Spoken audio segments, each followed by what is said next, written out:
Baiklah, selanjutnya saya akan share screen materi untuk minggu ke-11 hari ini. So today we will learn about import and export data.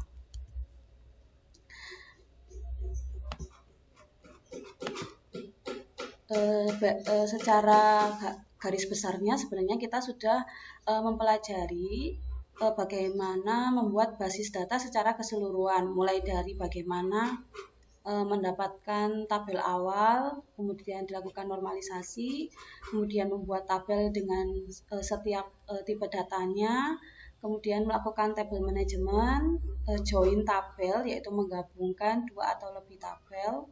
Kemudian fungsi agregat itu mendapatkan summary of statistik, kemudian memberikan hak akses. Kemudian kemarin adalah privilege dan revoke ya metadata. Nah, kemudian ada import dan export statistik. Nah, sebelumnya mungkin saya akan share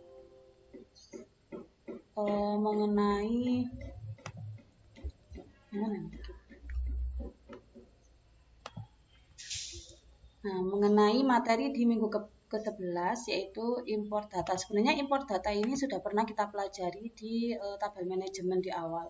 Kemudian ada kebutuhan mengenai ekspor data dan ketentuan final project. Nah, mungkin kita masuk ke final project dulu aja ya. Nah, saya share dulu mengenai hasil. Nah, tugas kelompoknya kan kalian ada 13 kelompok ya. Nah, di sini saya catat untuk kasusnya itu kebanyakan adalah minimarket. Nah, warung minimarket, Bakermart, DIY Bahagia Swalayan, KDS Supermarket, Mawar Putih Bakery, Indomaret, Royal MX Mall, Shopee, Mawar Putih Bakery. Nah, kalau saya cek keseluruhan itu sudah bagus, sudah bisa menyatakan bagaimana melakukan normalisasi tabel sampai pada membuat tabel.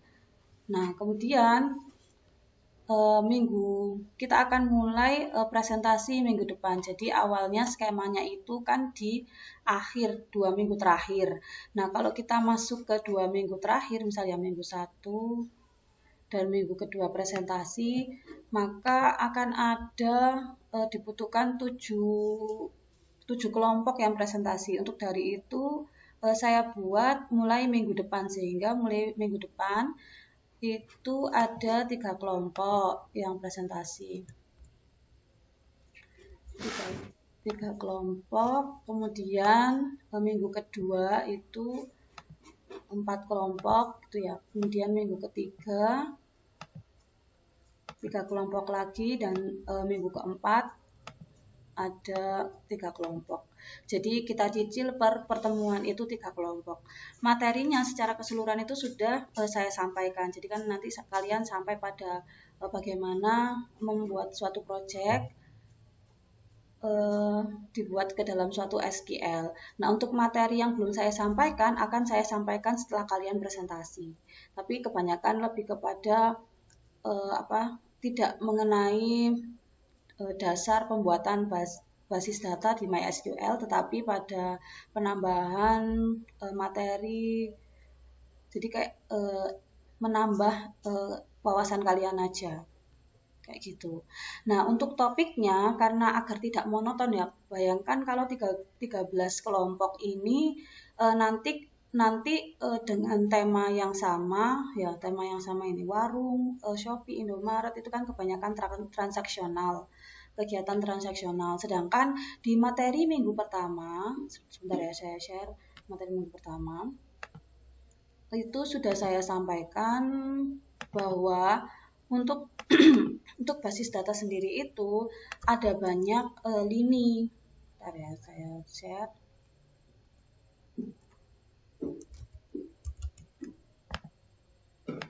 Nah, ini ya, untuk misalkan penerapan basis data, you can check in PowerPoint di minggu pertama. Jadi mengenai penjualan, akuntansi, kemudian sumber daya manusia, informasi tentang karyawan, gaji, pajak, dan sebagainya, perbankan, transaksi kartu kredit, keuangan, kemudian perusahaan manufaktur, manajemen rantai pasokan. Nah, kalian kan sudah semester tinggi ya. Semester berapa? Pak Siwi, semester berapa sih saat ini? 4 ya? Siwi nggak ada. Semester 4 ya? Bener ya Lutfia ya? Nah, semester Iya, 4 Bu. kan sudah dapat banyak mata kuliah statistik ya. Nah, berarti kan sudah pernah dapat manajemen rantai pasokan, kemudian persediaan barang, gudang. Jadi tidak sekedar yang sifatnya transaksional. Nah, kemudian university, informasi siswa, pendaftaran, kursus, nilai, media sosial, telekomunikasi. Nah, ini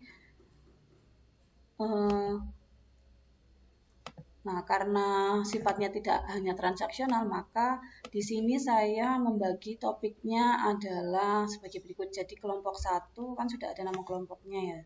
Saya sudah punya nama kelompok, misal kelompok 1 berarti Zeril, Zelina, Wiranti, sama Lalang. Nah, nanti tugasnya adalah topik swalayan.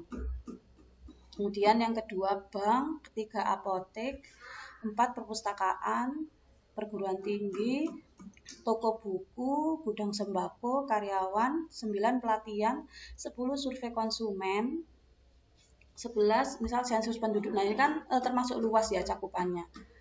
Kemudian yang 12 COVID-19, nah ini kan juga luas. Nanti kalian bisa spesifikkan sendiri, diskusikan dengan teman kelompok kira-kira apa yang bisa dibuat menjadi sebagai final project kalian di basis data. Kemudian lembaga zakat misalkan. Nah, nanti untuk kekhususan topiknya itu silakan kalian diskusi. Yang jelas topik secara umum, topik umum ya, topik umum membahas tentang ini. Jadi ini kan mungkin bisa jadi swalayan kalian tidak ngambil secara transaksionalnya, tetapi ngambil juga mengenai data karyawan, kemudian data transaksi, ada juga data stok barang dan sebagainya. Nah, terserah kalian nanti bagaimana mengemasnya. Jadi desain tabelnya yang menjadi perhatian kami. Jadi mendesain suatu kasus untuk dibuat dalam suatu database. Nah, untuk data kan ini sebenarnya data kan sudah banyak ya yang bisa diakses. Jadi sebisa mungkin datanya coba dicari dulu. Jadi mengenai ketentuan data, ketentuan data yang diinputkan atau yang diimpor ke dalam database kalian di MySQL itu sebisa mungkin kalian search dulu. Jadi search di Google ya kasus data apa gitu. Nggak harus terbaru, lebih baik kalau misalkan yang ada yang lama. Misalkan kalian pernah nggak akses data uji machine learning gitu, tahu pernah nggak? Yang OpenCamp. Wiranti pernah nggak data uji machine learning? Pernah nggak Belum, Wiranti? Bu. Oh belum. Nah di beberapa web itu menyediakan banyak database. Jadi kalian tinggal unduh, download, kemudian kalian gunakan untuk kepentingan pembuatan database kalian. Nah, saya showkan di sini ya, coba ya. Uji.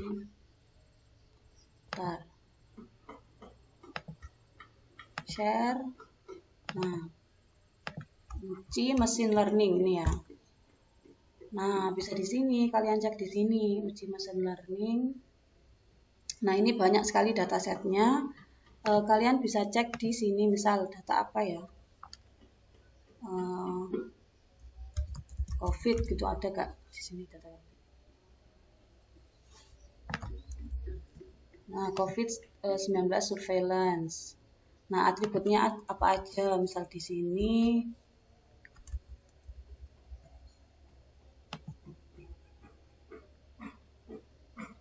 nah, kan ada dalam bentuk CSV-nya.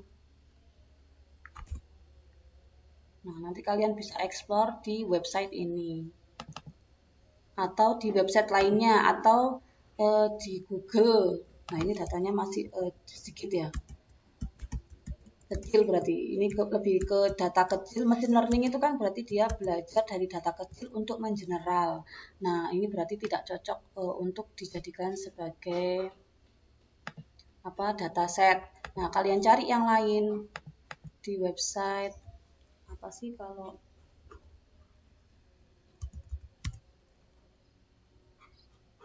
saya lupa. Nanti saya informasikan deh nama webnya apa untuk mencari suatu dataset.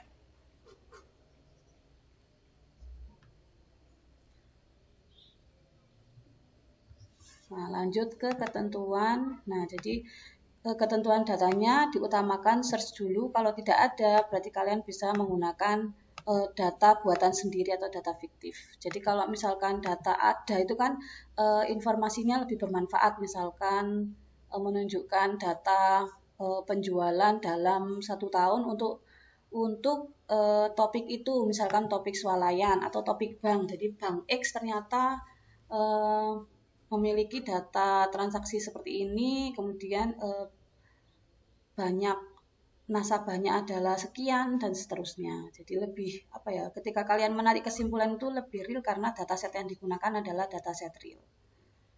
Nah, kemudian ada misal data perpustakaan, perguruan tinggi, nah itu. Nah, untuk ketentuan laporannya, kalian tuliskan tujuan pembuatan database by case. Jadi tujuannya apa? Jadi kan kalau tadi kan topik umum, jadi nanti lebih dikhususkan misalkan ingin membuat basis data terhadap database karyawan. Nah, tujuan yang lainnya apa? Dituliskan. Kemudian lakukan normalisasi tabel ketika data yang kalian punya itu misalnya tidak normal, belum normal. Kan wajib ya. Nah, terus tadi yang saya share ada nilai tugas kelompok yang misalkan kurang, tapi kebanyakan di atas 80. Semuanya di atas 80, ada yang tidak. Kenapa kok 80, Bu? Nah, itu karena pada saat membuat tabel di MySQL itu ada kelompok yang menggunakan tabel mentahnya. Jadi tabel yang belum dinormalisasi. Nah, tujuannya normalisasi itu adalah memudahkan kita untuk mentransform ke dalam database MySQL. Jadi yang awalnya data apa yang belum anormal, kemudian kita lakukan normalisasi sehingga yang awalnya satu tabel yang sangat panjang itu menjadi kita split beberapa tabel. Kan gitu ya konsepnya normalisasi. Kemudian tujuan dari split beberapa tabel itu adalah kita mendapatkan keyword atau kata kunci atau primary key. Jadi untuk dilingkan tabel satu dengan tabel lainnya sehingga ketika kita punya keperluan terhadap tujuan tertentu dalam suatu database itu kita bisa langsung mengaksesnya karena sudah ada primary key-nya. Nah, kayak gitu. Kemudian yang ketiga, membuat database dan tabel di MySQL, gambarkan relasinya, lakukan join tabel, lakukan operasi tabel. Nah, ini kemarin sudah kita pelajari operasi agregat. Agregat ini kan berarti kemarin ya yang sum, average, min, max, count, dan sebagainya. Kemudian klausa, misalkan if, having clause. Jadi misalkan saya ingin mendapatkan 3 ranking teratas dan sebagainya. Nah, itu kalian bisa lakukan manipulasi. Jadi sesuai dengan tujuan awal kalian. Nah, semakin banyak eksplorasi berarti menunjukkan semakin kalian mengeksplor database tersebut. Kemudian tarik kesimpulan berdasarkan tujuan. Nah, mungkin saya juga share untuk yang laporan yang sebelumnya ya. Nah, mungkin tidak perlu, ini kan 22 halaman, mungkin tidak perlu terlalu panjang. Yang penting format laporannya itu ada pendahuluan, tujuan, singkat saja nggak apa-apa. Tujuan permasalahannya apa?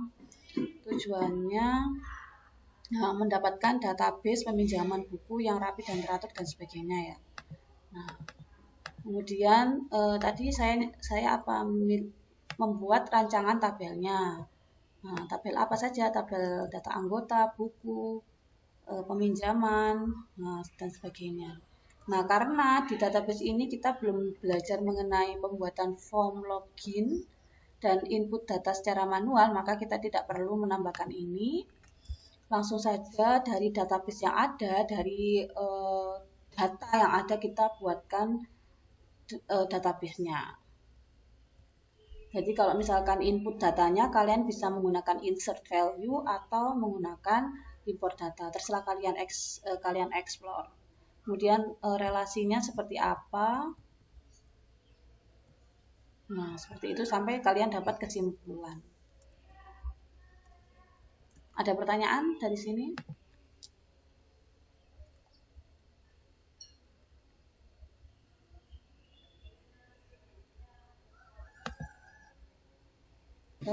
Ya. Saya izin bertanya. Iya, silakan Dimas.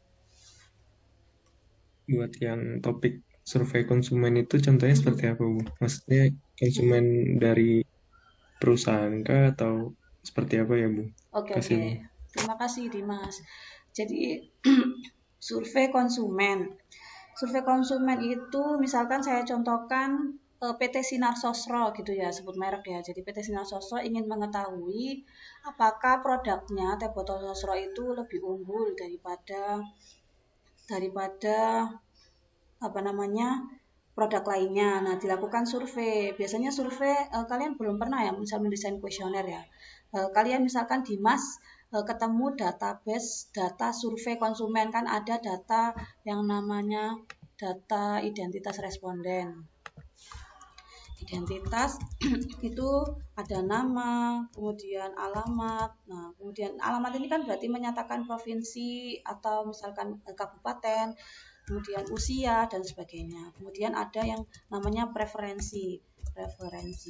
Nah, biasanya dia ditanyakan apakah lebih suka teh botol sosro atau misalkan lebih suka teh pucuk atau lebih suka air mineral dan sebagainya. Kemudian keinginan membeli kembali. Nah, itu ada pertanyaannya apakah setuju ya atau tidak, ya tidak, dan atau misalkan menggunakan skala Likert, misalkan sangat tidak setuju sampai sangat setuju, STS sampai sangat setuju. Nah, itu bisa kan dibuat database-nya, misalkan ada data identitas, data preferensi, data keinginan membeli, kemudian kalian manipulasi, Dimas manipulasi, misalkan berapa dari kabupaten ini lebih memilih teh pucuk itu berapa, lebih memilih teh botol sosro itu berapa, kayak gitu. Nah, untuk database-nya bisa di googling, diuji machine learning atau di Kaggle, saya baru ingat namanya, Kaggle dataset. Tulisannya kayak gini. Uji mesin learning atau Kaggle dataset. Nah, ini adalah data-data yang biasanya digunakan untuk mesin learning. Jadi biasanya banyak tersedia. Jadi kasusnya misalkan kalian nggak nemu data Indonesia, boleh menggunakan data di luar negeri. Karena kebanyakan dia tersedianya data luar negeri. Kira-kira bisa dipahami penjelasan saya, Dimas? Ada gambaran? Bisa, Bu. Terima kasih, Bu. Ya, ada lagi pertanyaan?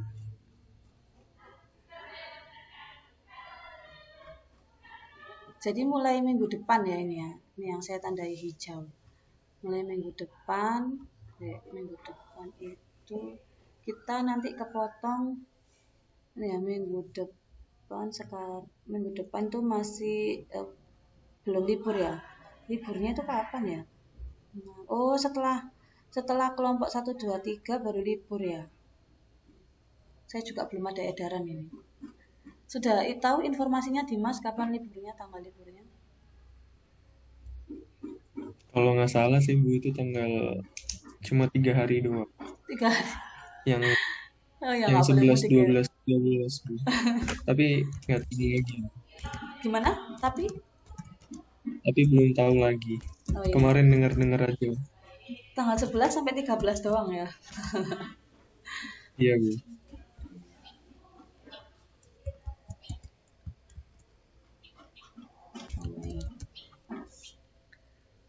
Ada lagi pertanyaannya? Jadi yang mudah saja, kalau saran saya dibuat yang mudah saja. Yang ada berarti cara berpikirnya yang ada dulu apa, cari dulu datasetnya, kemudian kalian desain tabelnya, tabel-tabel dan tujuan dulu baru kalian buat tabelnya. Jadi nanti kan tinggal impor-impor data mungkin dari Excel ya impornya, atau misalkan datanya kecil, tak kayak tadi ya, datanya cuma 15 dataset. Nah, kalian bisa menggunakan insert atau ya eksplorasi kalian deh nanti kayak gimana.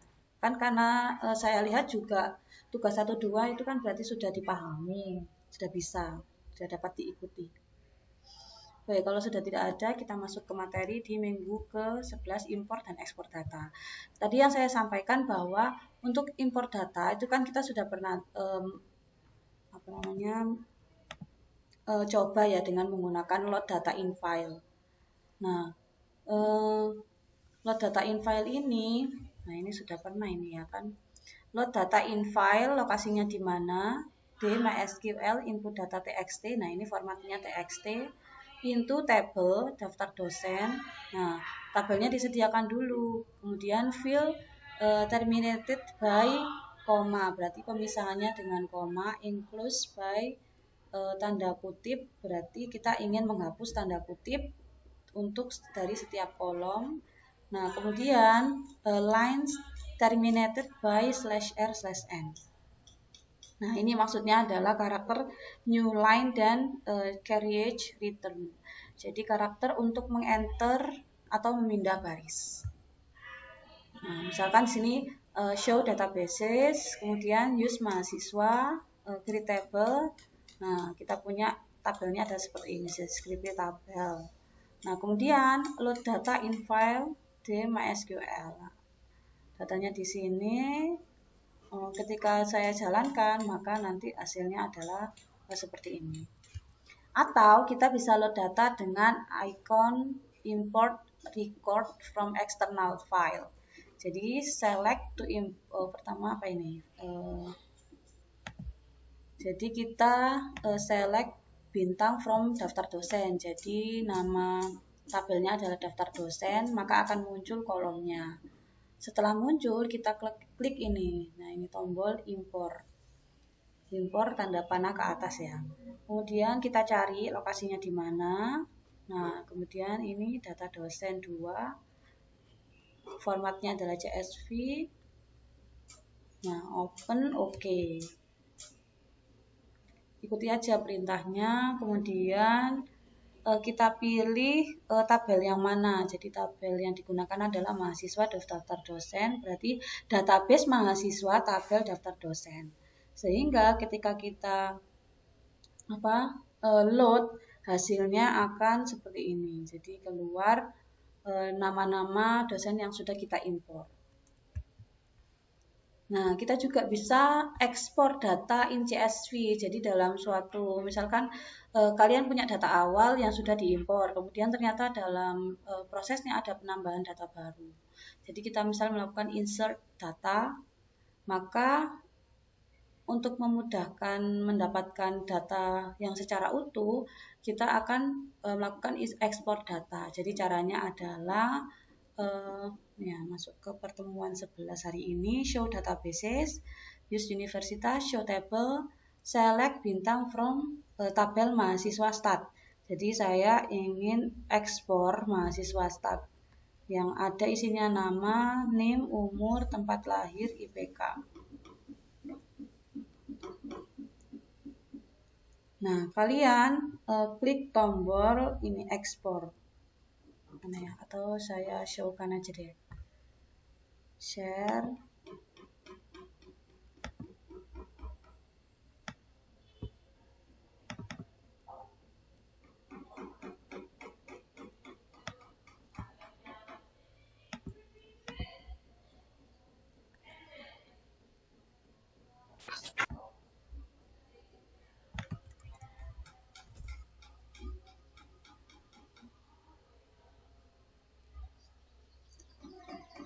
Kayaknya ini belum connect ya.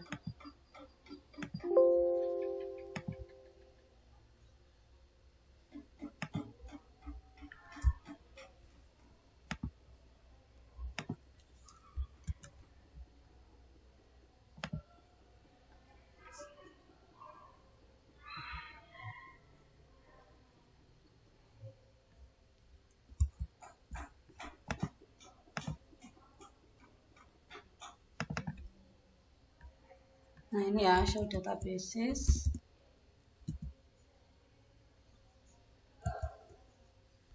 Nah kemudian use universitas.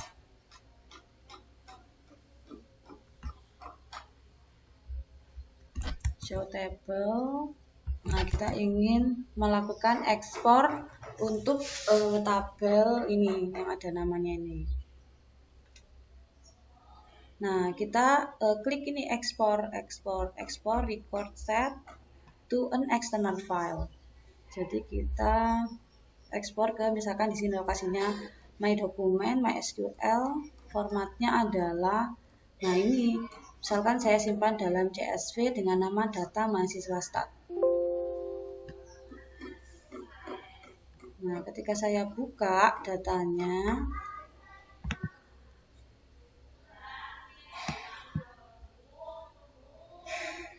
SQL.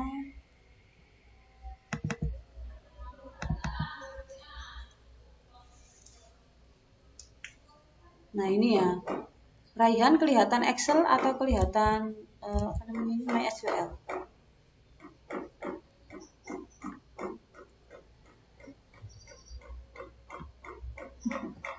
MySQL Bu. Oh MySQL, harus dipindah-pindah ya kalau Zoom itu. Nah ini hasilnya adalah dia kalau misalkan kita simpan .csv, dia separatornya adalah by koma. Jadi kan linear dengan pada saat kita melakukan load in file. Load in file kan tadi ada query bahwa dia field terminated by koma gitu ya. Jadi pemisahnya adalah koma. Kemudian tanda kutip biasanya kita hilangkan dalam melakukan impor. Tanda kutip itu menyatakan nah yang tipe datanya karakter ya. Nah, karena kita ingin dalam bentuk CSV yang separatornya dihilangkan atau tidak membaca koma lagi, maka kita bisa melakukan ekspor. Nah, pada saat ekspor itu pilih yang nih, titik koma separated. Oh, nggak mau, soalnya sedang dibuka.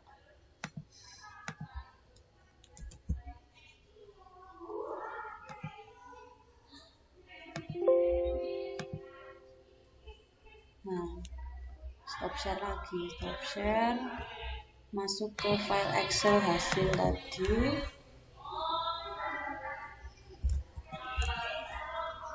Oh, nggak bisa ya.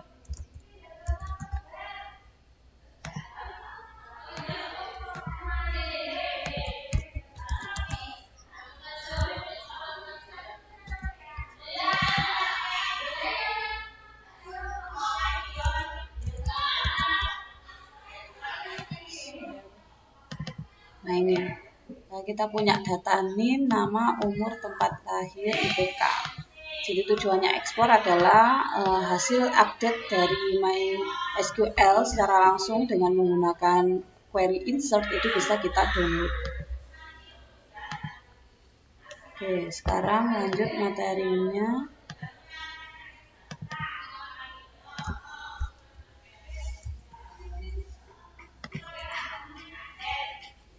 Ini ya bisa ya untuk tahap ini ekspor data. Kemudian kita juga bisa melakukan ekspor dan impor suatu database in MySQL. Jadi kalau tadi datasetnya yang kita impor ekspor ke dalam CSV, nah kita juga bisa melakukan ekspor dan impor itu suatu, jadi yang kita simpan itu database-nya, jadi sintak dari MySQL atau query-nya. Nah, for example, we have a contact book database. Nah, misalkan kita ingin menyimpannya ke dalam suatu lokasi yang lebih aman. Jadi kita butuh ekspor. Nah, caranya ada dua. Yang pertama adalah dengan cara command line tool atau ada dua kan ya kita mau mengakses database. Biasanya kalau command line tool adalah pada saat kita mengoperasikan hak akses.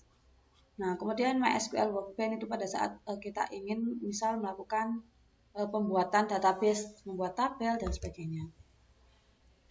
Nah, pertama dengan cara pertama yaitu dengan command line tool. Yang pertama kalian masuk command line toolnya. Nah, ini adalah untuk mengecek saja, ngecek database yang mau kita show-kan. Jadi, show databases, kemudian use universitas, kemudian show table. Nah, saya punya mahasiswa ekonomi dan mahasiswa statistik. Kemudian, langkah ketiga adalah masuk ke folder C. Jadi, biasanya kan kita exit dulu ya, exit sebelum masuk ke root ya. Sebelum masuk ke root kita exit. Jadi lokasinya adalah di sini. C program file MySQL Server bin. Nah, kemudian inputkan lokasi yang ingin kita berikan data atau kita ekspor datanya. Nah, cara mengaksesnya adalah dengan menggunakan query MySQL dump atau MySQL dump tool to export the database. Jadi tools ini adalah butuh untuk login. Nah, untuk format dasarnya adalah MySQL dump, -u untuk username, -p untuk mengakses password, database name, jadi nama databasenya apa, kebetulan nama databasenya saya adalah tadi universitas, kemudian tanda panah, desired place berarti lokasinya, kemudian slash dbname atau database name .sql. Jadi yang kita simpan adalah dalam .sql. Jadi ingat kalau tadi kita impor ekspor dengan untuk menuju ke suatu data dengan format txt atau csv gitu ya. Nah, kalau sekarang kita akan menyimpan atau mengekspor sintaknya atau query-nya yang sudah kita bangun. Nah, ini saya masukkan di sini ya, MySQL -u root -p universitas d data universitas.sql. Nah, kemudian nanti dia akan minta masukkan password. Saya cobakan ya. Kok masuk ini?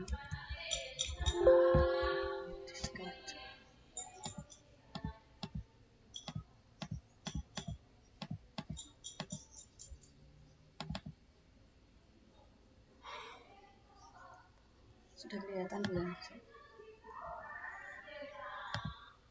Share.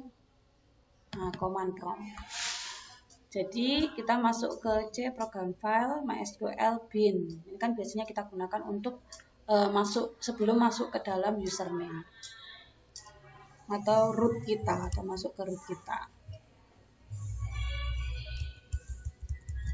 Bentar ya, saya close beberapa tab, terlalu banyak tab soalnya di sini. Nah, kemudian tadi kita gunakan query MySQL dump. Kemudian -u username saya adalah root.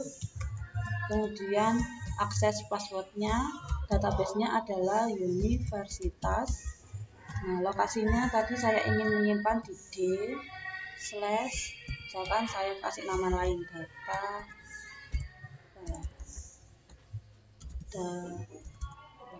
query aja lah, query universitas.sql. Nah, ketika dia benar menjalankannya, maka dia akan minta password. Nah, berarti sekarang kita cek di D. Share D.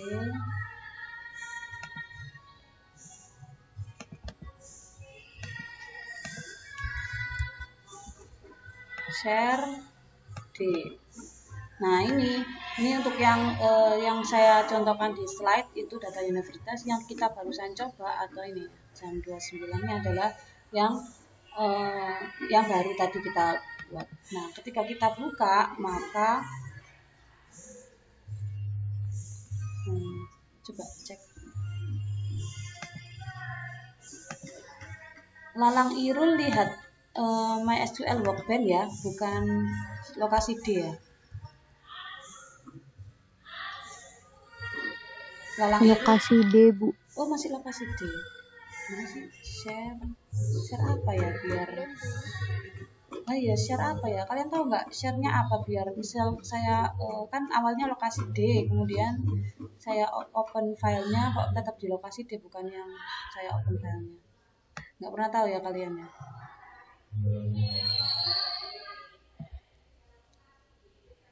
Kayaknya share screen lagi gitu Bu, kalau nggak Iya, salah. close dulu ya, harus close dulu ya berarti.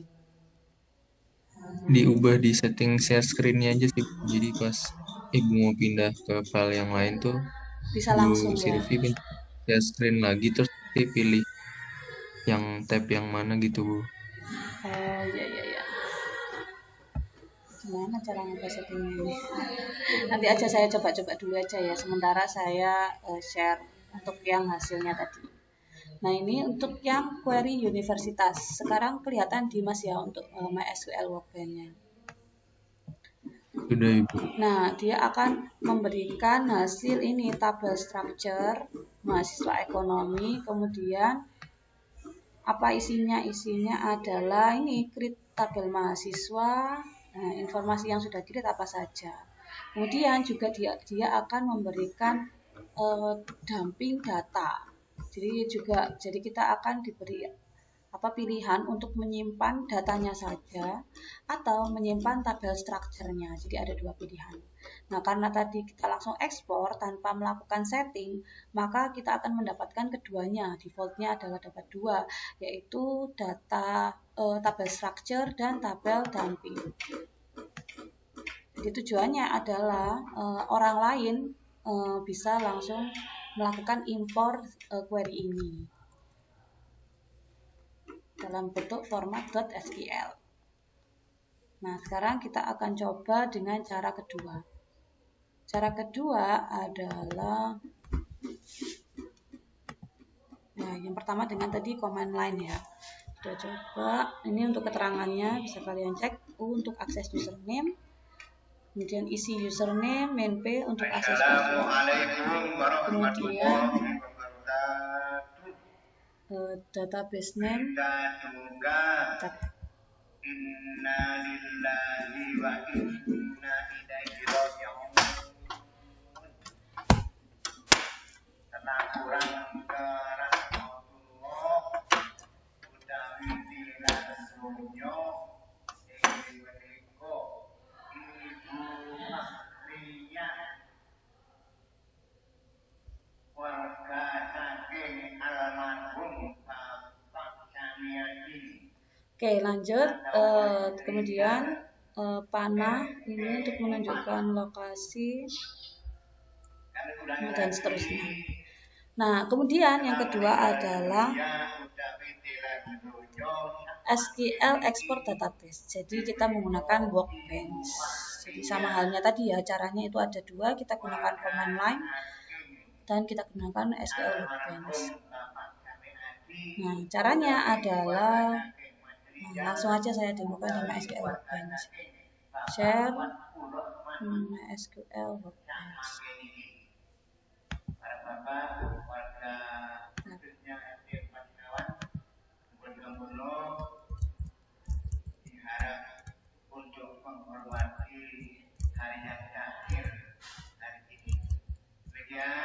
Lihat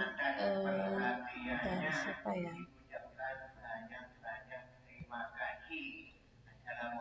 Detra yang dilihat MySQL ya Detra ya? Iya Bu. Oke. Sekarang kita akan coba untuk ekspor apa namanya ini? Query-nya kita. Jadi kita gunakan ini.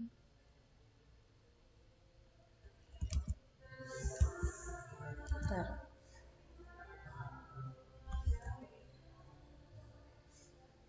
Go to menu bar, click on server, pop-up screen appear, then select data export option. Nah, ini pilih yang ini ya. Jadi di deretan file, pilih yang server, kemudian pilih yang data export. Nah, kita akan masuk ke sini. Nah, di sini adalah akan diberikan kita punya database apa saja. Yang ingin kita ekspor adalah tabel to export adalah universitas, Nah, kemudian di sini ada pilihannya. Kalian mau pilih tadi ya, apakah mau data only atau structure only. Nah, karena misalkan tadi kan waktu kita gunakan yang command line itu karena kita tanpa setting maka kita dapatkan yang keduanya structure and data. Misalkan kita ingin yang data only aja,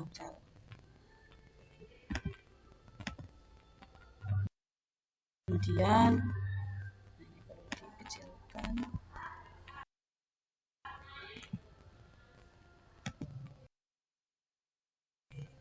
Nah, lemot ya, terlalu banyak yang saya buka ini. Nah, kemudian kita cari lokasi. Lokasinya misalkan saya simpan di sini ya, user, dokumen, dan seterusnya.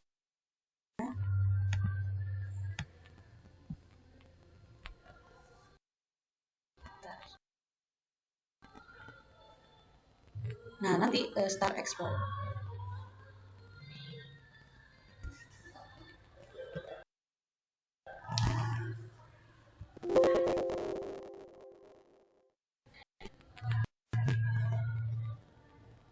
Nah, continue anyway.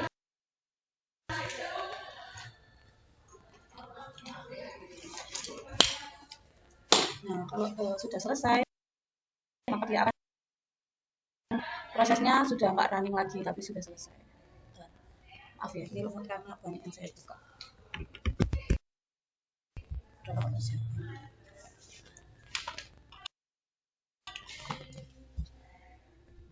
Nah, export completed. Sekarang kita cek ke lokasi tadi ya. C.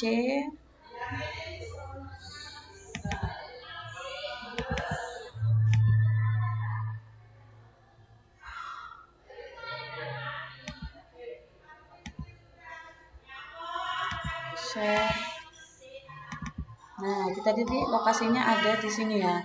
Dokumen dump. Nah, kita coba cek hasil ekspor kita. Nah, ternyata benar ya. Tadi kan kita pilih yang Nah, kita pilih yang data only. Jadi yang kita dapatkan adalah data only, tidak termasuk settingan tabelnya. Jadi dumping data for table mahasiswa ekonomi. Sorry.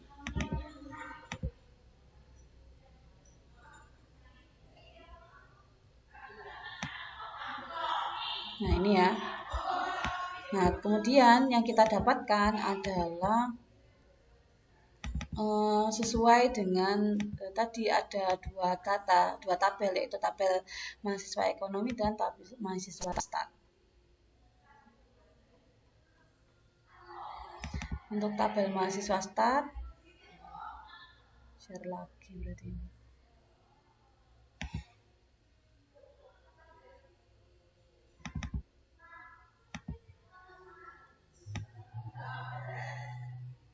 Nah, dia juga akan memberikan dumping data for table mahasiswa ekonomi. Sudah. Lanjut ke materi selanjutnya. Nah, bisa ya ini ya untuk data ekspor.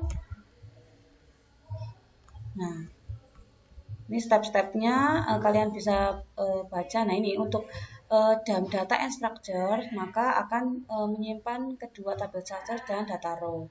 For data only, it will save only the insert row in the table. Kemudian dalam structure only akan menyimpan strukturnya saja. Nah, kemudian ada dua export option. Yang pertama, export to dalam project folder, maka dia akan ada dalam tabel yang berbeda. Nah, yang saya lakukan tadi adalah ini, export to dalam project folder. Makanya dia akan terpisah-pisah. Tadi kan ada SQL untuk database mahasiswa ekonomi, kemudian yang kedua ada mahasiswa statistik. Nah, ketika kalian pilih opsi untuk export to self-contained file, maka dia akan menyimpan seluruh database dan tabel itu dalam satu SQL file atau dalam single SQL file. Nah, nanti kalian bisa coba. Nah, ini tadi untuk yang saya demokan adalah yang ini. export to the project folder, atau saya memisahkan atau men-separatekan. Oke, selesai. Oh ya, ini tadi yang sudah kita cobakan. Akan ada dua informasi ya mengenai tabel structure dan dumping data. Sampai sini ada pertanyaan?